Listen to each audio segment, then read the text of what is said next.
Hi, I'm Mr. Burke. Welcome back to my Introduction to Latin series. In this episode, I want to talk about how to translate a sentence. Now, ideally, you would translate a sentence by reading left to right and just bearing in mind all the information each word gave you until it makes sense in your head. We do this in English all the time. I run a company. When you get to the a company, it changes the meaning of I run. So in Latin, when I say Quella mamat agricola, your understanding of the sentence evolves. There's a girl. She's loved by someone. She's loved by the farmer. The farmer loves the girl. Other approaches to Latin will focus on making that more natural more quickly, but the approach I'm taking is a grammar-heavy approach, and I want to teach you instead how to puzzle through Latin sentences that are tricking you.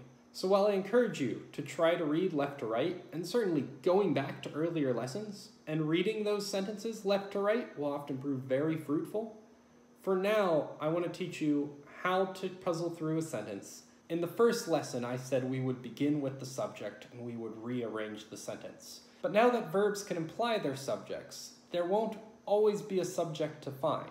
And further, verbs also give you a hint about the kind of subject you're looking for. A singular verb, like amat, will have a singular subject, like puella, but a plural verb, like amant, will have a plural subject, like puellae. So if you're stumped on a Latin sentence, it's usually best to begin with your verb, and translate your verb as though it's alone on a desert island. Ignore the rest of your sentence. Imagine that your verb is the entire sentence, because every verb can be a sentence on its own.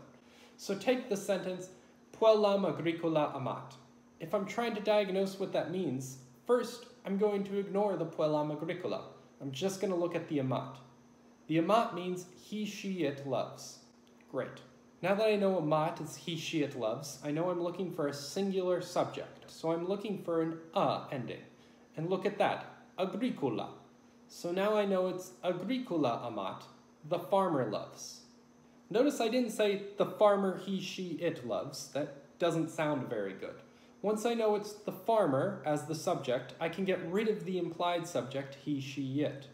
However, if there was no farmer, I would have to keep the implied subject. Now I can look for a direct object, in this case, puellam.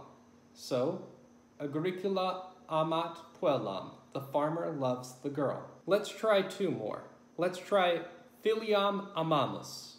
Now, remember, we start by looking at our verb alone as though it's on a desert island. That's amamus. Amamus means we love. Okay. Now, if there is a subject, it will need to be plural. We see no noun ending in AE, which makes sense. Subjects will become less likely if you have a first person or second person verb, especially in the exercises I'm about to give you. So now we look for a direct object, and we have filiam. We love the daughter. Let's try one more. This one's a little longer. It goes, poetae agricolis fabulam narrant. So we start with our verb narrant. Narrant means they tell. Now that we see that it's they tell, we know we're looking for a plural subject. So we're going to look and we see poetae. Poetae narrant must mean the poets tell. Now we look for a direct object, and we see fabulam. The poets tell a story. And finally, we're going to translate the rest. We see agricolis, which can either mean to the farmers, for the farmers, by the farmers, or with the farmers. Given the context, I think to the farmers sounds the best. The poets tell a story to the farmers. Thank you for joining me. Today we learned about the order to puzzle through a Latin sentence if you're having trouble with it. Specifically, we learned you start with the verb, you use that to find the subject, if there is one, you then find the direct object, again, if there is one, and then if there's anything else in the sentence, you figure out how it works into your translation. This is going to be immensely helpful. By translating the subject, verb, and object, you're going to have a core idea of what the sentence is trying to say, and it's going to help you discern more and more complex Latin sentences. Until next time, Wale!